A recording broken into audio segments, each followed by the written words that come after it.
Hello everyone and welcome back to the Brightworks, and what I'm sure you can already tell is going to be a very bizarre game beyond all reason.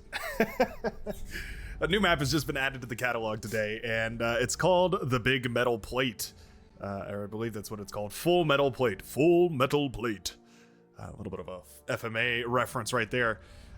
Yeah, this is a bizarre one. This is about as, well, as simple as it gets, but basically as limitless as far as the skill ceiling goes, right? We have 25 wind speed, the same as speed metal, and then I do believe the ground produces metal as well. Looks like the metal extractors are normal at the very least, so gonna take a little bit before those metal extractors start to stack up, but obviously there's an infinite plane of metal, well, available here that you can metal extract from, so this should be quite a bizarre match here. So, spawning in the, well, southwest corner, representing the blue team, it's gonna be Ryko. Ryko spawning as an Armada commander and already with the vehicle bay up, doing a little bit of communism over here, looking great. Trying to put up a lab at as many other constructors as possible here as quickly as possible. It's a very cheeky sort of a thing to go for, and well, let's introduce the characters before we go any further because this is likely to heat up as quickly as it can get. Representing the red team here, spawning all the way on the, well, the northwestern side, going to be Lost Deadman. Spawning here as a Legion commander, and going into, well, a bot lab here to start. Mentioned in chat just a minute ago that he wanted to see what was up with those new Legion T2 planes. And if you aren't aware, I certainly wasn't for the last stream. Apparently Legion has received their full suite of T2 planes, and they may need a little bit of tuning and tweaking, but they certainly seem quite interesting. They do not work with the air rework. We also learned that. So, yeah, got to be careful about that. Already a bunch of are these rovers or rascals? A bunch of rascals. There we are, moving their way across right now. Looks like Sneed has taken a look across the map here with a whole bunch of these rascals and is realizing slowly but surely the dawn of the fact that there is no blue players over on this side of the map is slowly coming to fruition. Yeah. This is the red team very confused about where the blue team is. Looks like finally some rovers on the southern side here from RB Squidums going to find the actual forces here for the blue team. What a mess.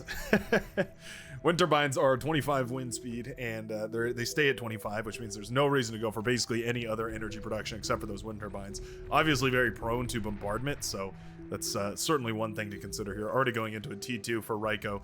I mean, it makes a lot of sense. When the world is your oyster and there's no limit to the amount of metal extractors that you can build, there's no reason why you wouldn't just build a huge field of metal extractors and let that passively grow your economy here. Yep, we can see that's exactly what's happening for Lost Deadman, who right now does not actually have enough metal to produce everything.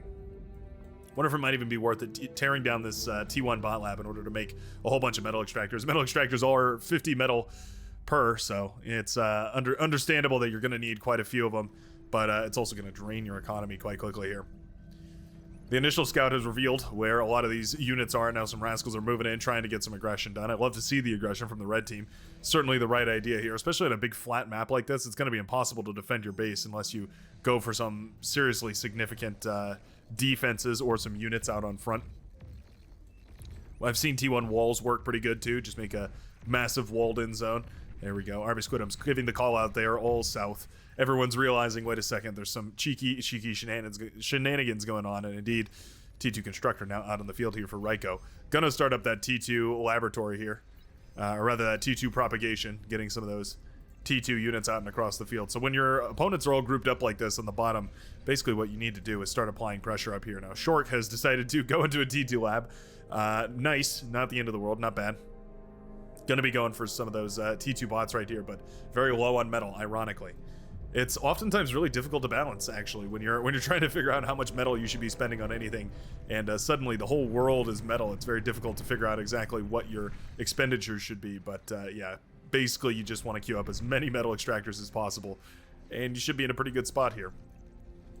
You can see the economies for both teams here ramping up very quickly. We're already on 200 metal per team, a little bit more for the red team right now. Just a slightly more balanced economy here. Going for T2 early on does hinder your economy slightly, but of course, as soon as those T2 metal extractors start popping up here, they produce 4 times as much metal, so going to be quite a bit more valuable there. Pawns moving across. They're going to find the blitzes. Locked in a brutal battle. And I think these pawns should be cleaned up nicely. However, there's a whole bunch of ticks that are running on by over here. Little bit of a problem. There are some Gatling tanks to try and deal with that. Not exactly specialized for dealing with ticks, but they ought to get the job done here, more or less. And there they go. All that aggression is cleaned up quite nicely over here. Surprised we don't see full-blown unit production at this point. I really feel like 5 minutes into the game, we should probably see some significant unit production all over the place. We do have T2 still being handed out here by Ryko, so that's quite nice. Trying to get some of these metal extractors up and running. Each T2 metal extractor going to produce 9.5 as opposed to the base metal extractors 2.4, so quite a bit nicer. Going to be a little bit more space efficient, especially for the blue team that's going for a much more condensed type of a strategy. A little bit of a windmill queue over here. I was wondering what that was lingering off the metal plate. As far as the complexity of this map, I mean, here it is.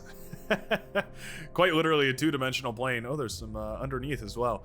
Oh, would you look at that? That's how the Cortex solar panel works, I suppose. It just hides the... Yeah, okay, it just hides the covering underneath the solar panel. Ah, okay. We're learning some lovely things about the way that the underneath of these work. Not a view that we typically get to see all too often. So that's quite nice. Units shut down over here. Little bit of aggression, but I wouldn't be surprised if we basically see both teams just running straight as far into T2 as possible. Maybe even into T3 eventually here. There we go. Yeah, advanced vehicle plant here up and available for Moi 101. We do have some of those suicide bombers, those kamikaze planes. The kamikaze drone self-destructs to deal area damage. And they're quite powerful, actually. More powerful than you would imagine. They're very, very good at taking down wind turbines or anything like that. Obviously very, very good for bombing clustered together targets. Of course, they come at the expense of themselves, right? So we sort of have the tumbleweeds and the scuttles and the bed bugs, all the crawling amphibious bombs, but these are just an aerial version. Now, they have been changed recently so that they no longer fall out of the air and explode when they're shot down. They actually just disappear, which I think is an excellent change. It was oftentimes impossible to counterplay those because you'd shoot them out of the air and it would still basically shoot down anything that, that you ended up flying over anyways. Made them pretty much uncounterable. Okay, economy's coming up and running here. You can see just how quickly this is spiraling now. Both teams in much less than half the time, doubling their economies, tripling their economies. Getting ready for a proper late game here. Already. We're 7 minutes in and thinking about a late game. Fusion reactor up and running for Ryko, so that's quite nice. We do have a T2 air lab right now for Lost Deadman, and here's some of those new T2 planes. So you have the Legionnaire as a defensive fighter. It has a machine gun, I do believe. And then you have the Venator, which has it's called a birdshot cannon, so I'm not sure exactly what that thing is, but it's interesting to see. There's the Phoenix, which is like a bomber, kind of. It strafes across the ground with a big laser. It's quite bizarre, but hopefully we get to see some of them. They are tremendously awesome. Big old clash down here. We have some of those railguns mounted on the back of these trucks here, trying to fire away at whatever they can. What a mess. Cannot tell for the life of me what's going on over here, but it does look like the forces of RB Squidums are going to win here. Just constant blitz production for the time being going to be pumped out right now, and I think that's probably going to be more than enough here to, at the very least, deal some significant damage to WMDT. Yeah, the commander's in a whole lot of trouble. D-Gun's down the majority of them, but the commander will be lost. Suicide drone's gonna try and go for a little flyby as well, but those T2 fighters are out and available, and those Nighthawks are going to be more than enough to shuttle that down. Nicely done right there. Forces kind of just staring at each other over here. Yeah, we have red and green forces, the grunt and the tick that could just be bestest friends. Why not? Yeah, mass unit production makes a whole lot of sense when you've got this much metal on hand to spare. It's very difficult sometimes to expend all your metal, actually, on these all-metal maps. Should be some quite cinematic battles, though. EMP bombers cutting across the face of this here, letting some of those blitzes get in and find a decent engagement. Hades as well. The little Legion assault craft here. Fast assault tank. Fires one little shot and then has to recharge for a little while. It's quite a funny little unit. This one is flying with its flaps down. Well, its flaps up. It's supposed to have its flaps down. Somebody needs to revoke that man's pilot's license. This is a ridiculous battle. Loads and loads of T1 out in the middle of the map. Impossible to read this.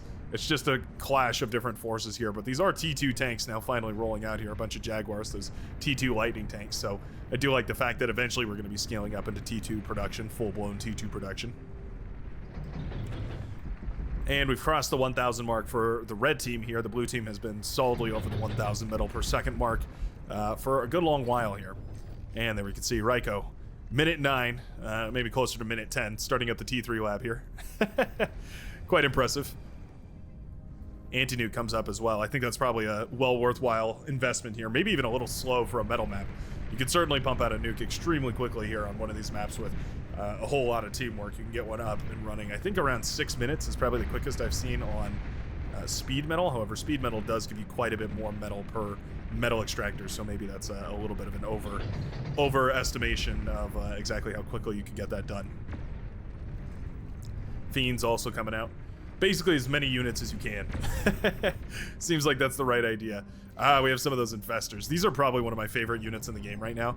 It can clone itself, so it can make a clone of its own type of unit, and it can rebuild itself. So the first one can build a second, and then those two can build a third, and then those three can build a fourth, and it gets quicker and quicker because they'll all assist each other. Now we have some of these phoenixes coming in. Man, these things are bizarrely epic. Oh my goodness, they look like something straight out of the Matrix, like some sort of alien weapon that the aliens would use, right? They just carve across the landscape right there. Tremendous. I would love to see these connect with some of these tanks right now and try and see what they can do. Defensive fighters trying their very best. They don't seem tremendously effective, I gotta say. I'm not blown away with how effective they are. Maybe they're better on defense though, who knows? I am, well, I sent this replay and I was excited to take a look at it because I also want to get more familiar with the new T2 Legion aircraft, just because I think they're awesome. And I'm always a fan of new units. Here it comes. Well, that one's kind of shooting itself there. Okay, a little bit of a bug right there. Able to shoot itself is a bit odd. Not sure exactly what went so wrong right there, but yeah, not exactly ideal, I don't think. I struggle to think of the exact use case where those are extremely effective. They're very tanky, so at the very least, I suppose you can use them as sort of like a bombardment unit. They're almost like a heavy bomber. They can kind of strafe across. It'd be a little bit better if that laser beam had more of its own aiming potential. It just fires straight down under the aircraft, but it'd be cool if it could target a specific area as it goes over, just a little bit. Just so that when you turn the plane away, it doesn't arc the entire thing off to the left or right. I think that might look pretty epic. And the full-blown unit spam has arrived. We have basically every type of unit being pumped out here. We have medium tanks, we have blitzes, we have all sorts of everything that you could imagine. Massive corpse piles over here of every shape and size. These medium tanks are actually pushing pretty far in, though. Uh-oh. Yeah, gotta respond to this somehow. Blitzes finally pulled over here. Kind of a crisis management situation right now, though. Gonna eat up some of those medium tanks. I suppose that works, too. There we go. Most of them are deflected, but this spam is going to be really difficult to deal with. We do have some armored transports here, firing away. They're armored and armed, I should say, so they have a little bit of a rapid-fire air-to-ground machine gun on them. It allows them to, yeah, fire away at any units that are down on the ground. Not particularly effective, but man, this thing is hilariously awesome. Look at the way this beam just connects with the ground. Hold on, I want to see one of them fire again.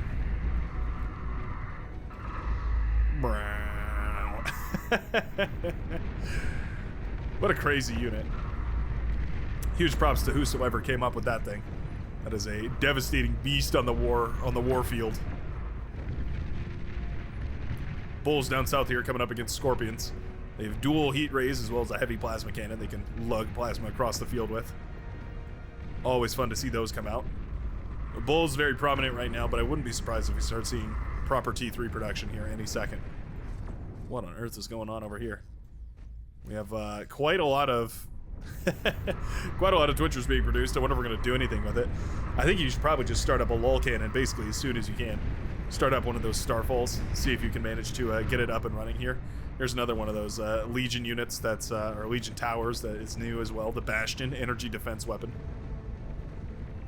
It's something between a Bulwark and a Pulsar, which makes a lot of sense. I mean, thematically anyways. But yeah, it's pretty interesting. It fires a big old heat ray beam. Looks pretty epic when it fires, but I'm not sure exactly how effective it is. There you go, you can see it firing. I think it's meant to be I think it's closer to a Pulsar, if I had to guess. I think it's probably, yeah, a lot closer to a Pulsar. Fires like one continuous beam. War of the Worlds over here. Yeah, exactly.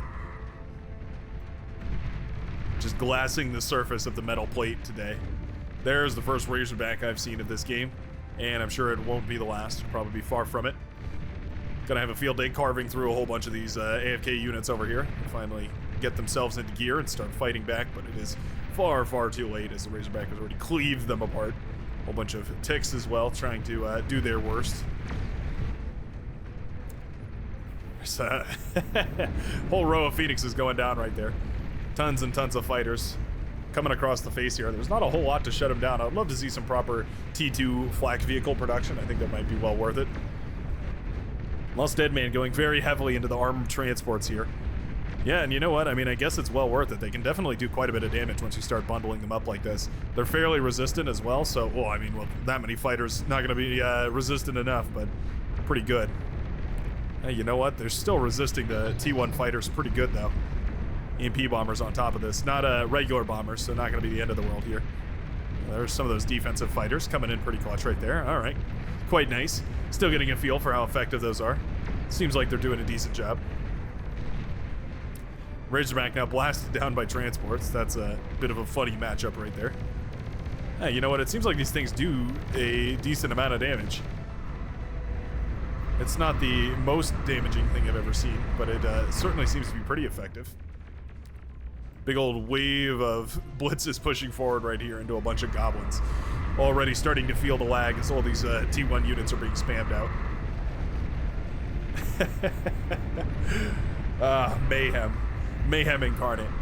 One of the things that I always wanted to cover but just never seem to find a good chance to is speed middle games. They just happen too quickly. They don't make for excellent content here on the tubes, but yeah, I gotta say, this is a much more cinematic battle as we watch various units of different scales and sizes all collapsing on top of each other here. Fighters trying to punch a hole. Not sure what for, though. It's not like we have very much bombing potential coming up on the back of this. I guess just to clear out those transports. Not going to be the end of the world here. This southern side is looking pretty bad, though. Well, that was a beautiful connection on this Phoenix over here. 8 kills on that bad boy as it carved across all those blitzes right there. Nice. Very good to see. Pretty epic, I gotta say.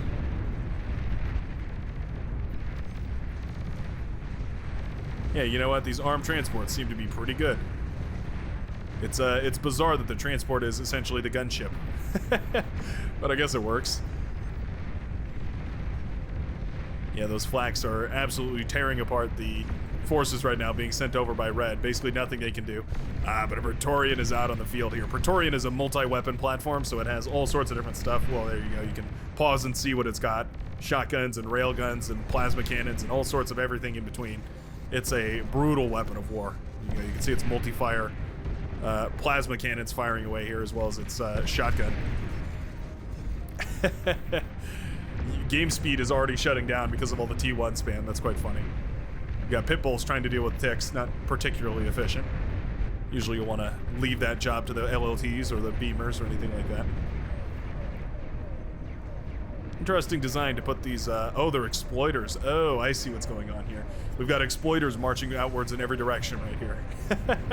What an interesting way to expend resources right now from Flip TX55. Going for a bunch of advanced armed exploiters here, the Cortex T2 heavy armed metal extractor, producing a whole bunch of metal, but also locking down this area. Oh, but the Phoenix is melting it all apart. What a crazy unit. Absolutely otherworldly. We've got Marauders on the docket now. Whole lot of them, too. 28 Marauders in total, making their way over, across, and through to the pink base right now. It doesn't really seem like there's enough to stop them either. There's a Makade in the way. Heavy multi-weapon assault mech. It's kind of the deal of Legion. They seem to really prefer their multi-weapon platforms. I can't blame them. Pretty epic strategy. Well, Phoenix doing more damage to its friendly unit than to the enemy there. These things are very difficult to micro. Boy 101, moving the commander forward and self-destructing it here, trying to do some damage. It's one of the problems with those Legion commanders. They tend to fall off pretty quickly, and especially on a map like this where we're into full-blown T3 production 18 minutes into the game. Yeah, we're gonna have a really rough time trying to D-gun down any of those units with a Legion commander who just simply does not have a D-gun. Phoenix is trying their very best, but yeah, not finding all too much value.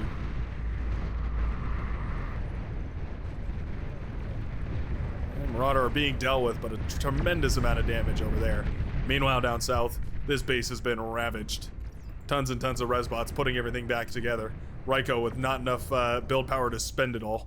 Starting to pump out Thors at this point because there's no other option. Oh, and the Starfall has been built. There it is. I saw something on the minimap. There it goes, hurling its projectiles up into the air and down onto the bases over here. And you can see this obliterator cannon. You know what? On a map this large, it actually is a really hard time firing. Looks like TX-55 gonna go for a Starfall of his own. Here comes the rain. Basically doing as much damage as possible with this thing, but it's still tremendous amount of range that just is untouchable here by the Starfall. It's quite funny. It will eventually target down this imposter. Subjector to the throne. Lost Deadman in a tremendous amount of trouble right now. Commander goes down. Uh-oh. Build power also failing. Just trying to go for one of these flying fortresses here. Not very creatively named, but I suppose that's fine. Not everything needs to have as epic a name as the Starfall or the Phoenix. And here it comes. All the build power pops. What a brutal unit.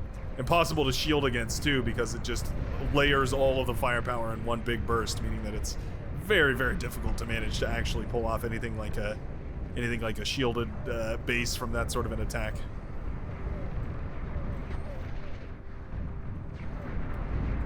A couple of these bastions here.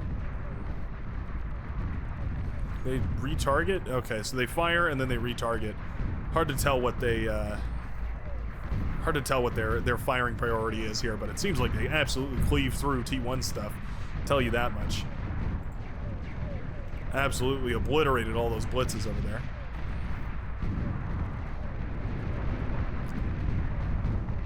Scorpions, though, contributing a significant amount of firepower here.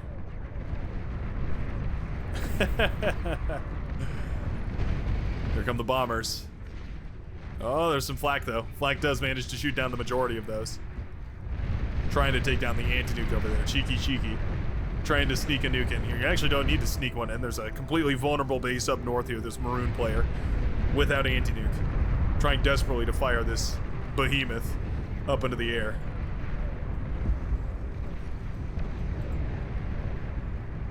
Absolutely ridiculous. Lone Praetorian. Still marching without a commander to its name. Trying desperately to make something happen. Starfall's still firing away over here. There's just not a lot it can hit. Yeah, it could sort of clip the base of purple over here, but I don't know how much vision we have. I guess we can take a look really quickly. Oh yeah, practically none. Not aware of where the bases are that it could fire at, so just firing into the backline here, even though it's not going to find all too much effect. That is too precious. Trying to hold the lines. Ironically, the red team now backed into a corner while the blue has expanded outwards using those advanced exploiters. That's quite a cheeky strategy, going for those advanced exploiters. I like it quite a lot. Yeah. It seems like each individual pellet of the Starfall doesn't do too much damage either. Helpful in some respects. A hindrance in others.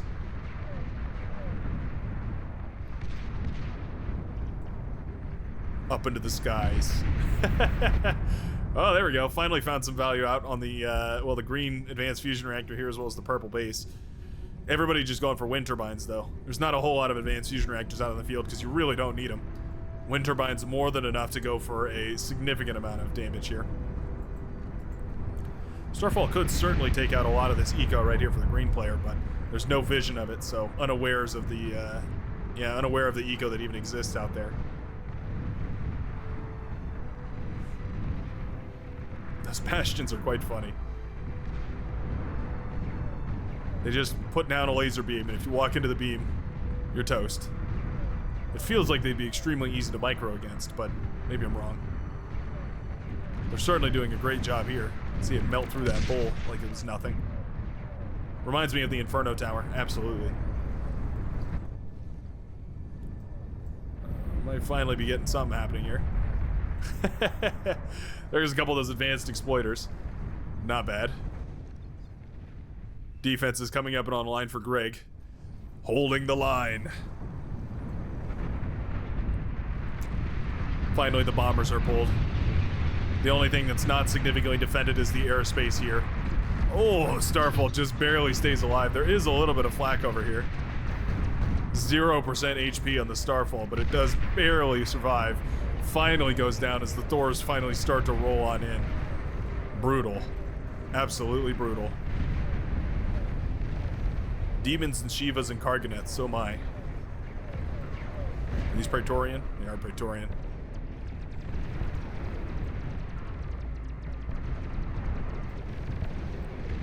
I'm struggling to figure out where these Bastion belong as far as compared to the Bulwark and the Pulsar. It seems like absolutely the difference between them is just that it can retarget and it doesn't have to recharge quite as fast, but it also seems like it does slightly less damage. I think I like it. I think it's definitely a very powerful T3 defensive structure. Shut down some of those expensive T3 units. It feels like it's going to be much more powerful than the Pulsar is, or the Bastion, just because of the fact that it can fire so rapidly and it can retarget. Much more versatile, less prone to overkilling, that sort of thing. Ragnarok up and running over here. Calamity, rather. Firing away at long range, trying to demolish whatever it can over here. No shield batteries up and available for the Tan player, so it's going to be nothing but oblivion for them. T3 lab goes down.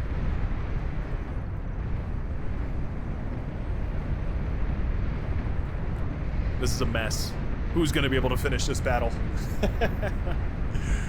It's going to be tricky for any one side to do it because the other is just enrooted in whatever area they're at.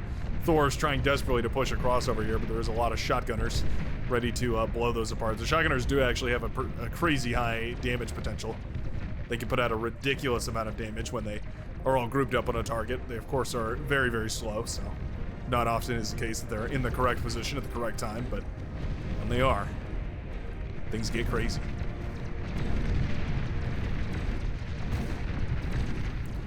One Thor. Hero Thor made it all the way into the base here. Could melt away the build power. Looks like it's targeting the fusion reactor there.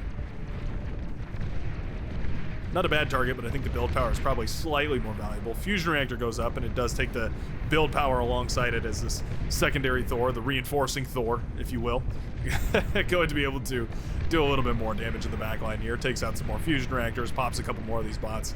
But what's it going to do against this spam of units encroaching on it? The Karkinos ever closing in upon the Thor. How do demons fare against Thor? Eh, not bad. Yeah, melting that Thor away with pretty brutal efficiency here. Getting a nice flanking bonus as well now. Very nice. Bunch of constructors still building outwards. The advanced exploiters over there. Another Ragnarok and Calamity coming up. Trying to get one a little bit closer to the enemy base here. Slowly but surely. Not nearly enough power. The wind turbines could do a lot, but they couldn't manage to power the Calamity, it would appear. Gonna need a couple advanced fusion reactors for that. Or a tremendous wind turbine farm. Like is the case here for Flip TX-55. A load of stealth tanks. Interesting. Very interesting. I guess the hope is just that if we send enough stealth tanks, eventually something will happen here.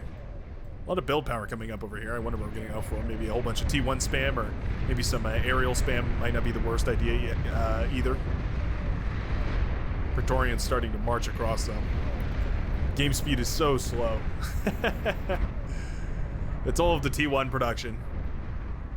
It eats up those CPU cycles, makes it impossible for the game to run at full speed.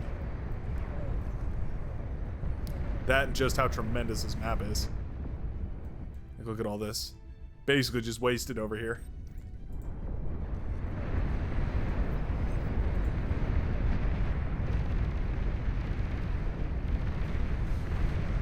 Ukade trying its best. Does have those rocket launchers, which are pretty good against big grouped up clumps of units. grumps of units, in other words. Well, our Baron holding on here. As well as Sneed. Incinerator melting across a whole bunch of these. Commander does go down right there for Raiko, as well as the Incinerator. Pulsar set up every which way over here. Desperately trying to keep this area safe. Playing this as if it's a tower defense strategy game. Calamity is up and running.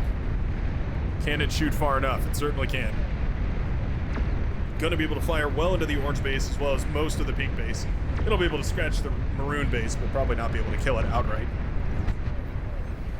We're so close. 96, 97. Oh, maybe. It's a little premature there. The forces are closing in. Oh no.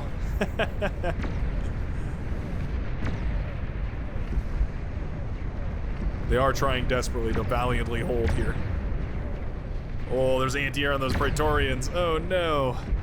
So many of those T2 constructors just went down. Hundreds and hundreds of them just fell. Absolutely brutal. Calamity now trying its very best. It's got a lot of bubble shields to pierce through here. Does our Baron have enough is the question. On everybody's mind. It looks like the shields are holding for now. Thor's trying to hold as well. Pulsar's firing away as much as possible. T2 constructor looks like it must have been shot down, or either it's that or it's idle. Oh no, here it is. Out here building more pulsars. The Calamity is safe, but it's without power. Oh no. No power to fuel the greedy needs of a rapid-fire long-range plasma cannon. It's oh yeah, 12,000 energy per shot.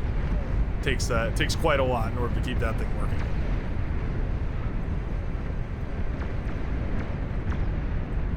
Surprised we still see tick spans at all. I feel like T3 should basically be the only thing we're producing at this point. Demon's doing an excellent job of breaking the line here. Flamethrowers obviously not repelled by plasma shield repellers.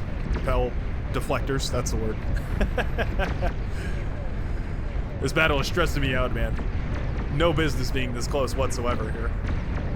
Legion Flying Fortress comes crumbling into the ground as it flies a little too close. Cannot believe these defenses are holding. The Bulwarks and the Pulsars putting aside their differences here to try and do the very most damage that they can. This Calamity is not firing. Ah, I see. We're going for just about 1 million advanced fusion reactors in the back. Not the end of the world. Not a bad decision there. You could probably just started firing though, and you might be able to get away with it. Building fusion reactors as well as firing Calamities. It's very, very expensive. Racks up the energy cost quite quickly. Your energy bill is going to be stupendous. Shots have already been fired over here though. And those spy tanks actually providing tremendous value in the sense that they can provide vision for this Calamity to fire away at. Even if they just end up dying eventually, that vision is going to pay off here. There we go. One big advanced fusion reactor explosion right there. We're only a couple chain reactions away from total annihilation. You gotta be careful when I say that. That's a buzzword. Gets people excited. It's beyond all reason, damn it. Not total annihilation. It's different, I promise. Looks like indeed our hot pink player will decide to tap out here as well as our maroon player. Leaving only the orange. There they go. Finally resigning after a hard-fought battle here. The blue team winning it all with a Calamity. Bit of an unconventional match, I have to admit, but awesome to see those Legion T2 air units as well as some of those ground defensive units as we get to marvel in the total sum destruction of the red team here at the end. I feel like that's really the only reasonable play, going for Calamities and Ragnaroks. I suppose a big old bombing run would have been fun to see too, but yeah, old reliable wins out in the end. Well, if you enjoyed this one, or you caught some that I did and you want to point it out, you can always leave a comment down below. I do read all those. Getting more and more difficult nowadays, but I do try to comb through them as much as possible. And I'm always happy to hear from you guys. I sure hope you enjoyed, though, and I will see you in the very next Beyond All Reason video. Peace out, folks.